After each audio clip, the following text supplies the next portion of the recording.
And now on a Sunday, November 7th, 1976, stand by for the final in the series on NBC Radio, The First Fabulous 50. Tonight, covering the period 1966 to 1976, the host is John Chancellor. The temperature right now at Rockefeller Center is 49 degrees.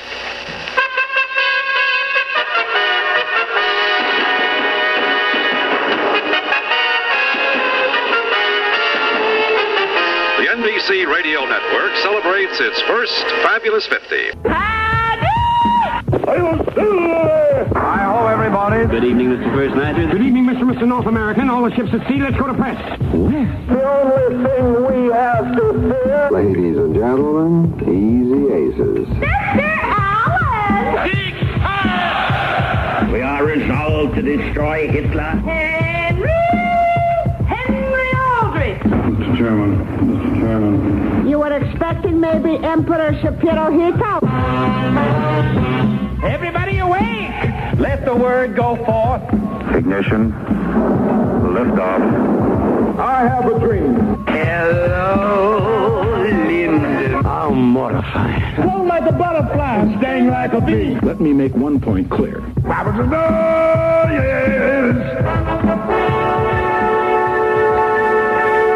NBC Radio, America's first network, presents highlights from its first 50 years. 5 one-hour shows with hosts John Chancellor, Bob Hope, Bing Crosby, Arlene Francis, and Ben Grauer, with special material by Gene Shalit. Brought to you in part by the premium wines of Ernest and Julio Gallo. By Delta, the airline run by professionals. Delta is ready when you are. By Wrigley Freedent Gum. And by Amana and your Amana retailers. And now, here's John Chancellor. We've arrived at the final 10 years of the 50 we're covering in our anniversary programs, 1966 to 1976. What a decade it's been, taking our country through its most dangerous national crisis since the Civil War. There were bright moments, of course. People always managed to find something to laugh about. But the atmosphere then was one of continuously increasing tension, especially over Vietnam. In 1966, President Johnson took this position. There will be some nervous Nellies, and some who will become frustrated and bothered and break ranks under the strain. And some will turn on their leaders and on their country and on our own fighting men.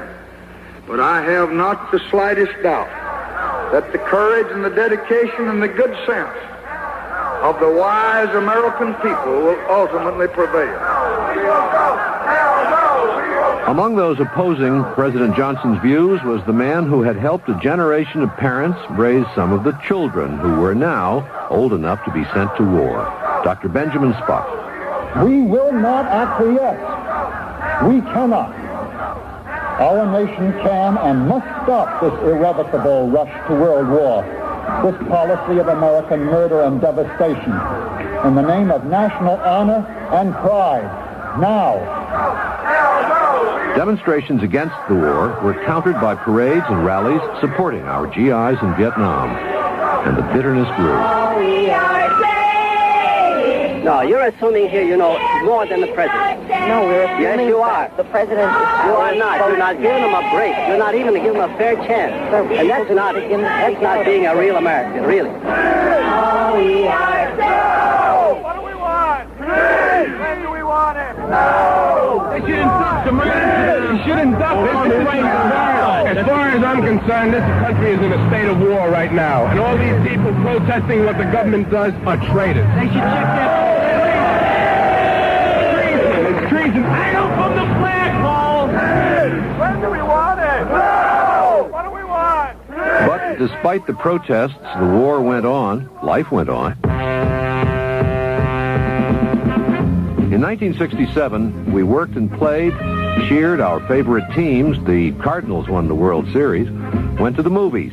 Bonnie and Clyde was a big favorite. Marveled at the first heart transplant and laughed with Phyllis Diller on monitor. Do you realize that the hardest thing I do all day long is taking that first look in the mirror in the morning? Because overnight, I forget. And then sometimes by the time I fall into bed at night, I'm quite beautiful. I drink a little.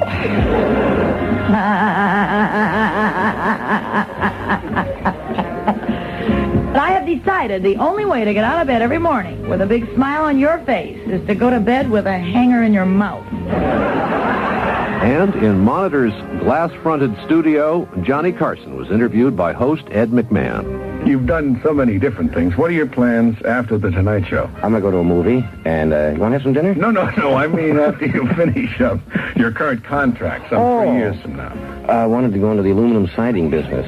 Very bad a couple of weeks ago. But I thought you've always said to me there was no business like show business. Oh, there is. Yeah. Roofing business, hardware business is very, very similar.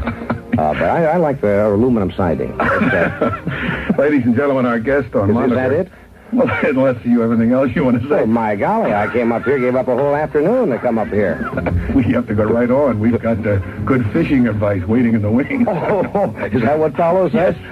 Good fishing advice. And we plunge into some other important things. Oh, this is it, okay. It was awfully nice of you to come down and spend a few minutes with us here on Monitor. Anytime. That was Johnny Carson, ladies and gentlemen. It'll be the last time. Don't expect to see me here again. You see him at night a lot. Brought on in the here for Tonight 5 Show. minutes and taken right out. Want to talk to me in depth, you said. In depth. Questions like, how are you? I'm fine. What is that? Thank you, Johnny. We really needed the laughs in those days. The 6-day Arab-Israeli war had shaken the world, and the protests over Vietnam were becoming more heated than ever. In February of 1968, Senator Robert Kennedy, once dubbed a hawk, now said, "A total military victory is probably beyond our grasp. And the effort to win such a victory will only result in the further slaughter of thousands of innocent and helpless people, a slaughter which will forever rest on all of our consciences."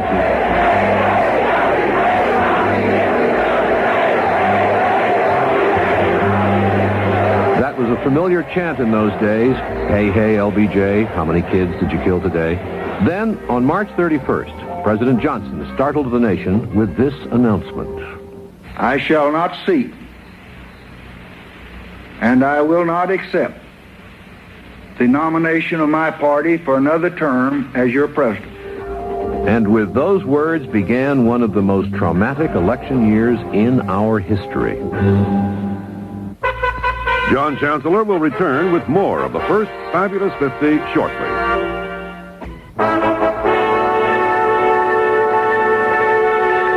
The first Fabulous 50 continues. Once again, John Chancellor. As we moved into the late 60s, the country was divided, not only over Vietnam, but by something called the generation gap. Many of our young people were striking out in altogether new directions, sometimes with tragic results. I smoke marijuana. I use LSD. I've taken methadone and opium. The drug subculture persisted, and other cultures developed as well. As always, cultural changes seem to be reflected in the popular music of the times, and we've asked Gene Shalit for some words to go with the music.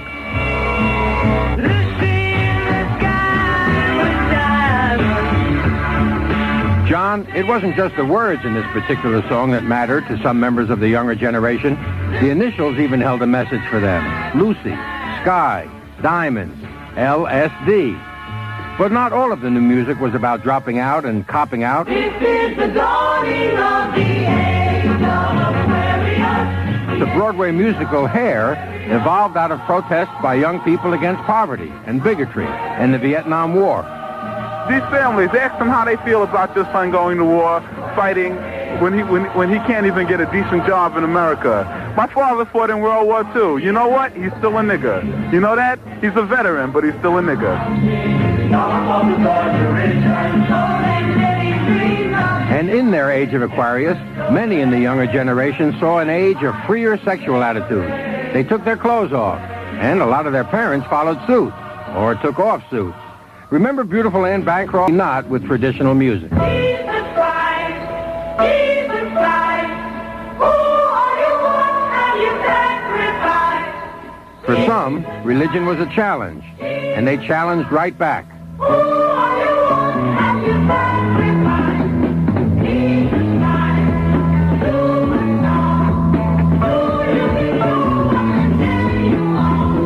For others, religion was a refuge. my sweet Lord,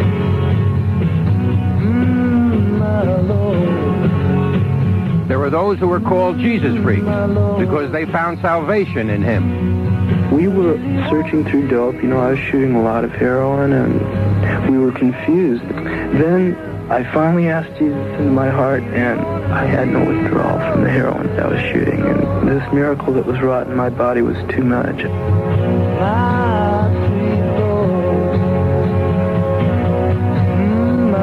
That's just a small sample, John, of the kinds of music that accompanied the social changes in the past 10 years.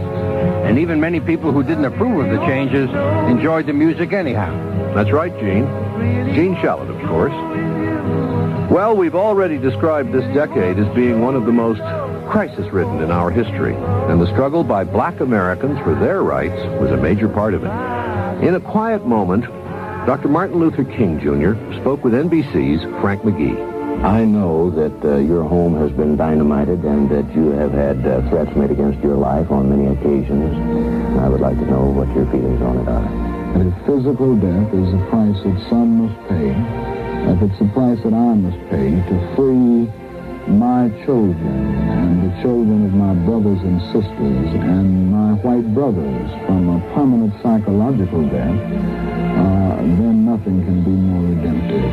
If a man has not discovered something so dear and so precious that he will die for it, then he doesn't have much to live for. Then, on April 4th, 1968... This is an NBC News Hotline special report. Here is Don Hickman in Memphis. Dr. Martin Luther King Jr. was shot outside a Memphis motel this afternoon. His condition is not known at this time. With the killing of Dr. King, riots broke out in a number of big cities. Federal troops had to be used in Washington to restore order. And finally, a tense and unhappy country turned its attention to the presidential race. In Los Angeles, on the 5th of June, Robert Kennedy had been celebrating his victory in the California primary, and then...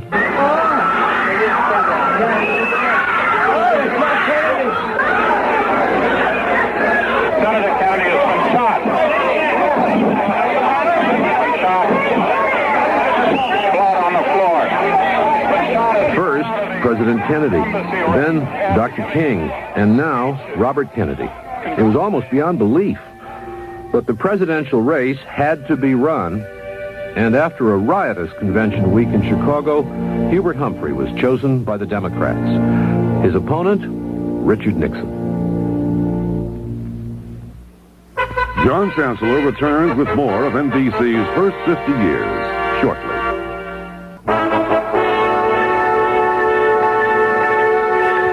NBC Radio's first Fabulous 50 continues. Once again, John Chancellor.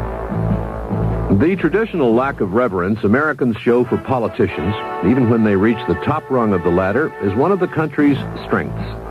And so after Richard Milhouse Nixon was elected to succeed Lyndon Johnson, one of the most popular sounds on our radios was that of impressionist David Fry.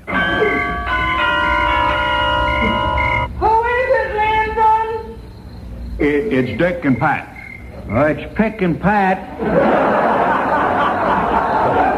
No, Dick and Pat. The President-elect and Mrs.-elect.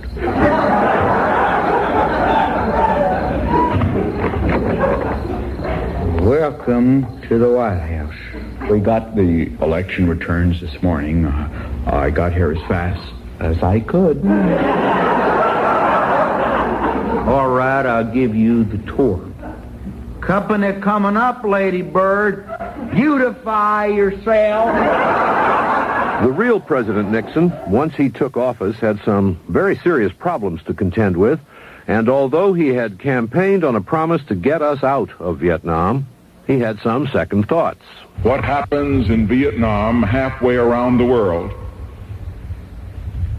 and whether Americans meet their responsibility there, may affect the future of not only Vietnam, not only the other nations in the Pacific, but the future of America itself. And so, despite announcements of some troop withdrawals, the end was not in sight. And, as is the case in times of great stress, some people sought solace in religion. NBC Radio, we continued our tradition of presenting regular weekly programs in cooperation with the major religious denominations. The National Broadcasting Company and its independent affiliated stations present the National Radio Pulpit in cooperation with the National Council of the Churches of Christ.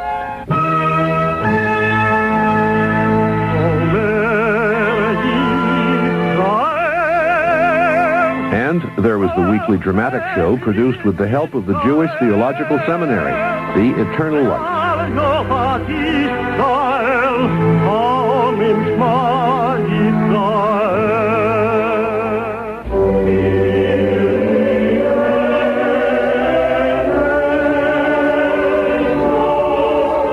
And of course there was the Catholic Hour, which is now called Guideline. Incidentally, for many years, it's been an NBC tradition to broadcast a midnight mass on Christmas Eve.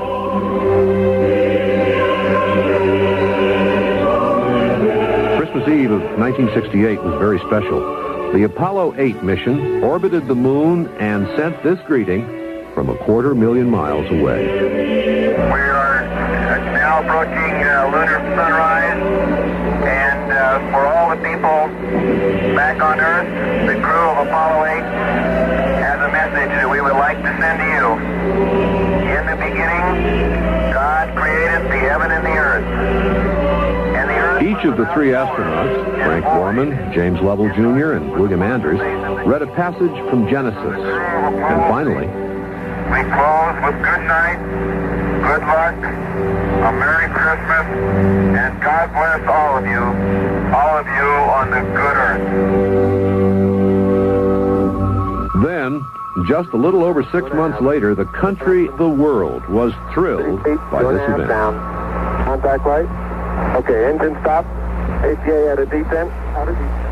Mode control both auto, descent engine command override off. Engine arm off. 413 is in. We copy you down, Eagle. Houston, Tranquility Base here. The Eagle has landed. And the next day, July 21st, 1969, Neil Armstrong became the first human to set foot on the moon. That's one small step for man, one giant leap for mankind. A new frontier had been opened. It may be centuries, it may be millennia before we really explore it, but it was a start. Right now, it's time for a stop, a pause to be more precise, in our celebration of NBC Radio's first Fabulous 50. And we celebrate it with the electronic sounder that's replaced our older NBC chimes.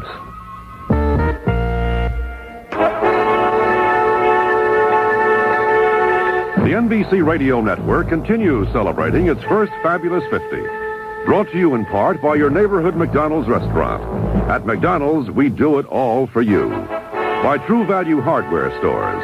Not just a name, it's our way of doing business. And by Alice Chalmers. The world needs more of what Alice Chalmers makes. And here, once again, is John Chancellor. Before we move on through our most recent years, we'd like you to listen carefully to this report from NBC correspondent Howard Tuckner in Saigon, Vietnam in 1968, outside the U.S. Embassy, which had been occupied by the Viet Cong. Now the MCs are storming the U.S. Embassy. They've just broken the gate open. Some more shots are coming. You see a firing bazooka-type weapon. It sounds like that from here. We're flat on our stomachs in the gutter outside the U.S. Embassy in Saigon. Like so many NBC newsmen before and since, Tuckner was risking his life to report the story. As a matter of fact, he was wounded covering another action just a few days later. And there were friends. Wells Hangan, who was captured in Cambodia and never heard from again. To this day, we don't know whether he's dead or alive. And George Clay in the Congo, killed in the middle of reporting the war there. Their dedication deserves, at the very least, this small mention. Here at home, on April 30th, 1970, the country discovered it had a larger war on its hands in Southeast Asia than it had thought. President Nixon spoke. Tonight, American and South Vietnamese units will attack the headquarters for the entire communist military operation in South Vietnam. This key control center has been occupied by the North Vietnamese and Viet Cong for 5 years in blatant violation of Cambodia's neutrality. This news produced a new outburst in anti-war protest meetings. At Kent State University in Ohio, 4 students were killed by National Guardsmen, whose commander explained the shootings as retaliation for sniper fire. The troopers apparently felt that their own life was in danger, and under these conditions they are permitted to shoot. One graduate student, a research assistant, didn't see it that way at all. When the firing started, there was no sniper fire. It was an immediate burst, and it continued. By this time, it was like mass hysteria. Students were crying, they were screaming for ambulances. I heard some girls screaming, they didn't have blanks, they didn't have blanks. No, they didn't. The Kent State tragedy heightened what had already been labeled the campus crisis, as students across the country not only protested the war, but demanded liberation from what they claimed were oppressive, old-fashioned educational policies. As a matter of fact, this was the decade of liberation movements. And once again, we're calling on Gene Shalit, a bit of a rebel himself, for some of his expertise. Gene? Rebel? Revolting, maybe. John, here at NBC, we were promoting liberation a long time ago. Listen to the title of this program, broadcast back in 1937. But women have brains. That's right. In those days, we actually had to try to persuade listeners to accept a basic fact of life. But in the past 10 years, women have made that kind of a program unnecessary.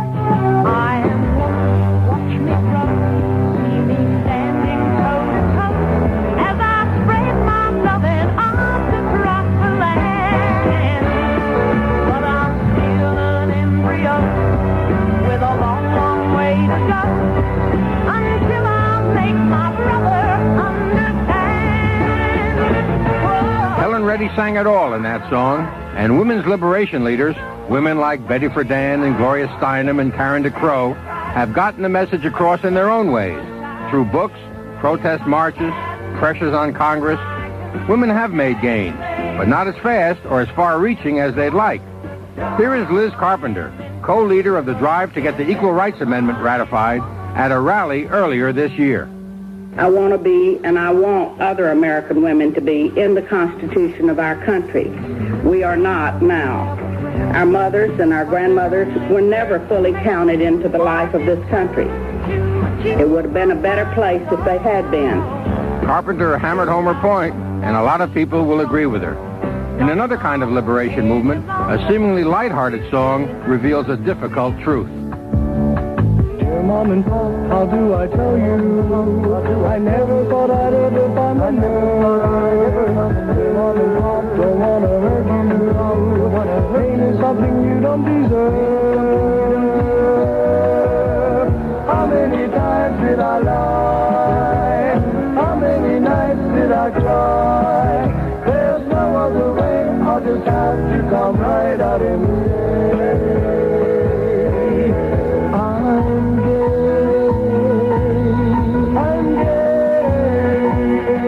As in other liberation movements, those who are homosexual are asking only that they be allowed the rights all citizens are entitled to, and that they not be discriminated against. And they feel that the public's image of them is all wrong. There are a number of effeminate homosexuals around. Effeminacy sometimes is a defense. There's something like less than 1% of all homosexuals are visible to the outsider. A wrestler, racing car drivers are very often gay, and that may be a gear. And then there's another group that's looking for public support, and they've used a verbal spin-off of the gay power movement to attract attention to themselves. They've taken gay power and turned it into gray power. Old folks don't go out, strangers make them ill at ease. Old folks stay at home, nursing their infirmities. Our senior citizens do not intend to be pushed around either. They've been organizing. And since each of us is headed in their direction, it wouldn't surprise me if they pick up a lot of support. John? Thank you, Gene. There was another kind of liberation movement, if we can call it that, which had deadly results, unfortunately. We'll get to that shortly. John Chancellor will be back with more from NBC's First 50 Years right after this.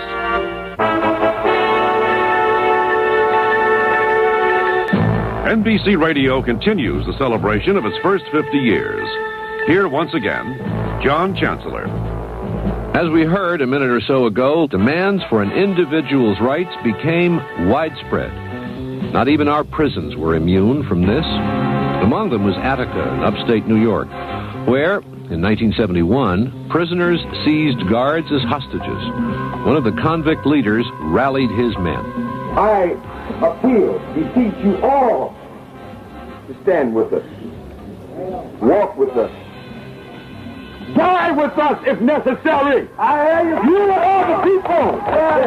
Power to you and all the people. According to the convicts, conditions in the prison had been unbearable and the guards brutal. But outside the prison walls, wives and relatives of the hostages felt differently. I like to show them a little brutality. Does this seem brutal to us or not? Brutal. My husband brutal? Those troopers should have gone in for him. There's no sense in going on with it forever. I don't want to see anybody die either, but it's got to end somewhere. It did. State troopers stormed the prison. 32 prisoners and 10 guards were killed. Hostages also had become the pawns in another kind of violence, airplane hijackings. One act of violence seemed to follow another almost daily. A massacre of 26 passengers at Tel Aviv airport in 1972. Governor George Wallace gunned down during the presidential primary campaign that year. And then, one night in September, on NBC Radio, Bud Greenspan reported from Munich. A day which began in tragedy has ended in even greater tragedy. After an evening of conflicting reports which began with news that the Israeli hostages were safe, it is now certain that 7 and perhaps all 9 are dead. The Olympic massacre. We seemed then to be living in a bloody nightmare. Some people began to look back wistfully to the good old days when life was gentler. Nostalgia took over, and I'm going to ask Gene Shalit to take over again for a little while. One more time, Gene. John, in the now nostalgic words of Rudy Valley, my time is your time.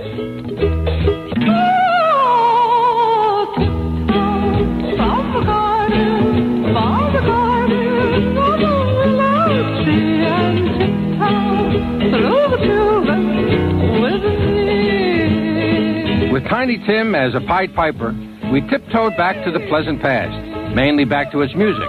The Broadway musical No, No, Nanette was revived, and it was a smash. And if there had ever been a Yes, Yes, Yvette, that probably would have been revived, too. But there's no need to go to Broadway for nostalgia in music. We've got plenty of it right here at NBC. Let's start with a classic performance from the old Major Bowes Amateur Hour. When it's twilight on the trail and I jog along, the world is like a dream and the ripple of the stream is my song. Fred, I'm afraid you're not quite ready yet either. Pretty young. That was 40 years ago. But I doubt if he ever got ready. Then there was the night Fibber McGee led the Wistful Vista Businessmen's Band. On the downbeat, the Pizzicato Polka. If anything happens, we'll go into Tipperary. 1, 2, spiel.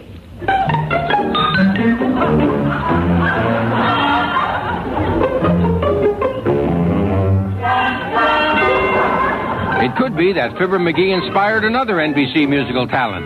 No, not Toscanini, but a fella named Jones, who spiked a beautiful romantic ballad, Cocktails for Two, for the very first time on a Bing Crosby show in 1944. In some secluded rendezvous that overlooks the avenue, with someone sharing a delight, a chat, a this and that, with cocktails for two. My head may go reeling, but my heart will be obedient, with intoxicating kids for the principal ingredients. And the afternoon is fine, we'll be so glad we're both alive. Then maybe fortune will complete her plan that all began with cocktails for two.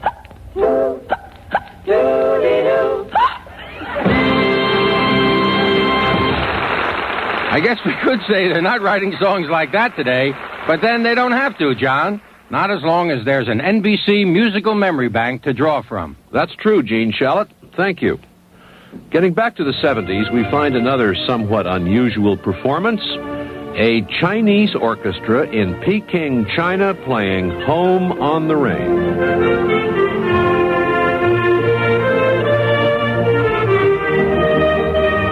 The occasion was President Nixon's historic visit to China. I was in the Great Hall of the People when he made this toast. To Chairman Mao, to Prime Minister Zhou, and to the friendship of the Chinese and American people, which can lead to friendship and peace for all people in the world. Mr. Nixon didn't know it at the time, of course, but aside from his re-election in 1972, this was to be perhaps the final triumph of his political career. John Chancellor will return with more of the First Fabulous 50 shortly.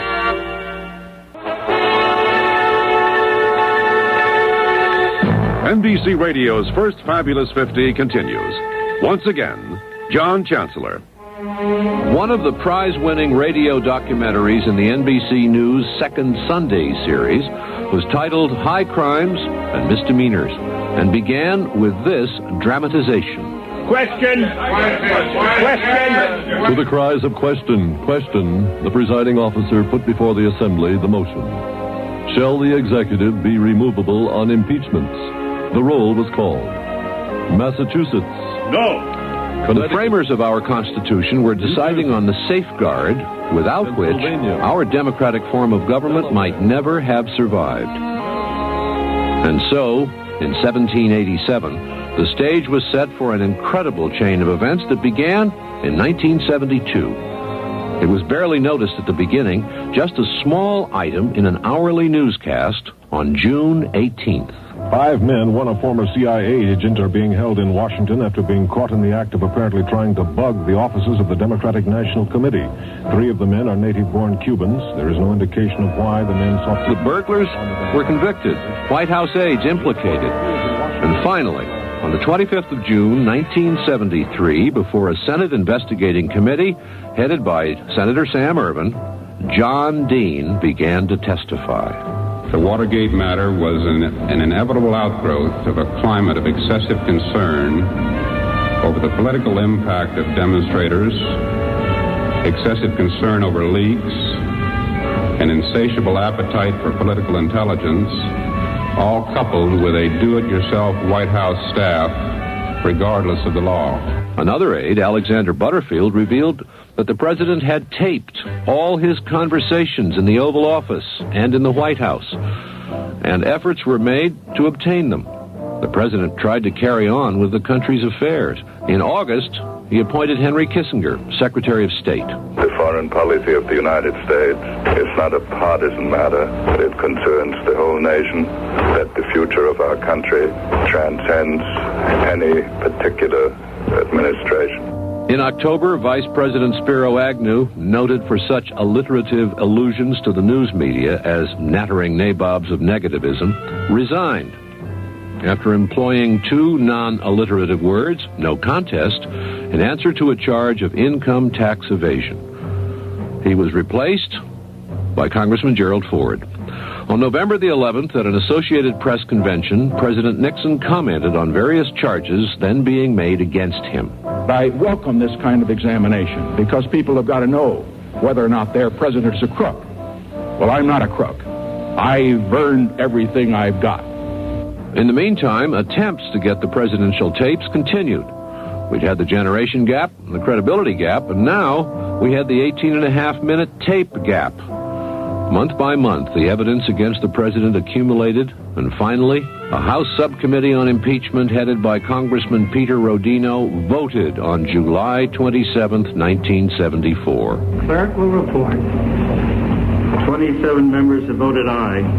11 members have voted no. And pursuant to the resolution, Article 1, that resolution is adopted and will be reported to the House. On August the 8th, President Nixon, rather than face impeachment, bowed to the inevitable. I shall resign the presidency effective at noon tomorrow. Vice President Ford will be sworn in as president at that hour in this office. There was one final act before the curtain fell. On the 8th of September, President Ford took this action. I, Gerald R. Ford, President of the United States, by these presents do grant a full, free, and absolute pardon unto Richard Nixon for... The country was stunned, but the deed was done. And with that, Richard Nixon's political life came to an end. John Chancellor will be back with more from NBC's first 50 years right after this.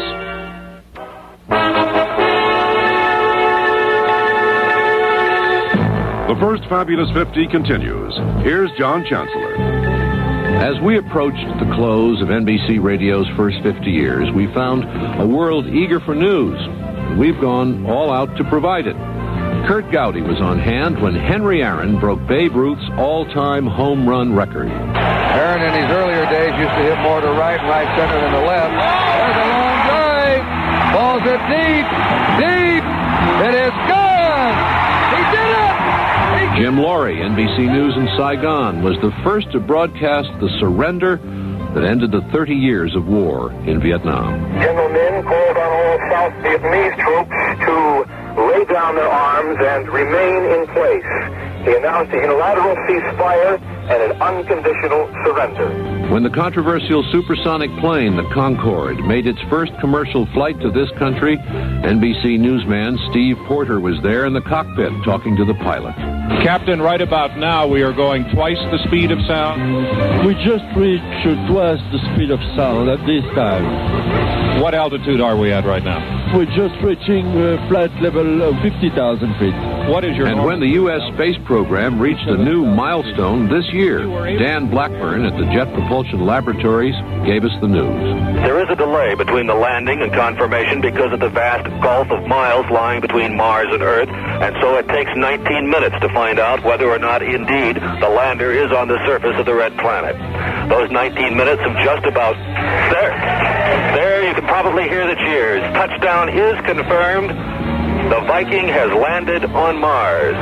And one really big event of 1976 began with this proclamation by the president. I hereby proclaim that the 200th anniversary of the adoption of the Declaration of Independence be observed by the simultaneous ringing of bells throughout the United States at the hour of 2 o'clock Eastern Daylight Time on the afternoon of 4th of July. And on that weekend of the 4th, from coast to coast, from big cities and towns and villages, Americans of every size, shape, age, and color poured into the streets, paraded, sang, danced, participated in pageants, and showed an affection for each other that had been all too rare. For those few golden hours, we had a glimpse of what the future could be.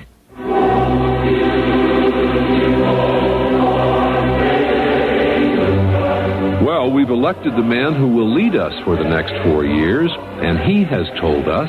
I'm not afraid to take on the responsibilities of President of the United States because my strength and my courage and my advice and my counsel and my criticism comes from you. And if I can tap the greatness that's in you and in the American people, we can make our nation's government great and a source of pride once again. As we move on through the years ahead on NBC Radio, we'll continue to bring you the rich variety of sounds that reflect our times. We face problems, of course, the maintenance of peace, the pitfalls of inflation and unemployment, the continuing struggle for civil rights, and the conservation of our natural resources. But there's a bright side to life as well, and it could be that if we all work hard enough at it, we may be able to say, as one newscaster used to say many years ago, there's good news tonight.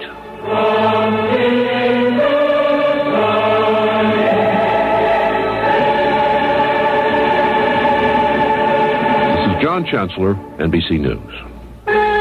You have been listening to The First Fabulous 50, produced by Elliot Drake and Charles Garment. Creative assistance by Warren Hogan. Written by Charles Garment. Directed by Elliot